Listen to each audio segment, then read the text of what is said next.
வணக்கம். நீதி பார்வை செய்திகள். திருச்சி மாவட்டம் திருவெறும்பூர் அருகே கிளியூர் பகுதியில் கல்லணை கால்வாய் ஆற்றில் குளித்த பொழுது பெல் ஊழியரும் அவரது 6 வயது மகளும் தண்ணீரில் அடித்துச் செல்லப்பட்டனர்.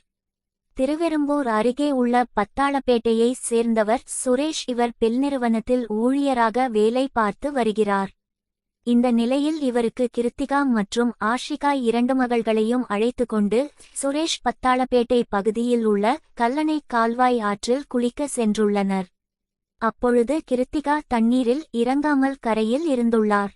ஆஷிகா தண்ணீரில் குளிப்பதற்காக இறங்கிய பொழுது தண்ணீர் அடித்து செல்லப்பட்டுள்ளார். அவரை காப்பாற்றுவதற்காக சுரேஷ் தண்ணீரில் இறங்கி நிலையில் அவரும் அடித்துச் செல்லப்பட்டுள்ளார். அப்பகுதியில் இருந்த பொதுமக்கள் ஓடி வந்து ஆஷிகா மீட்டு உடனடியாக பெல் மருத்துவமனைக்கு கொண்டு சென்றுள்ளனர். அங்கு பரிசோதித்த மருத்துவர்கள் ஆஷிகா ஏற்கனவே இறந்து விட்டதாக கூறியுள்ளனர். இந்த நிலையில் சுரேஷ் உடலை அப்பகுதி மக்கள் தேடி வந்த நிலையிலின்று தஞ்சாவூர் பகுதியில் அவரது உடலை மீட்டனர்.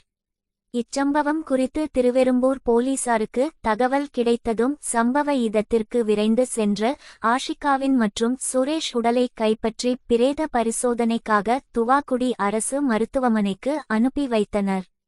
இச்சம்பவம் அப்பகுதியில் பெரும் சோகத்தை ஏற்படுத்தி உள்ளது.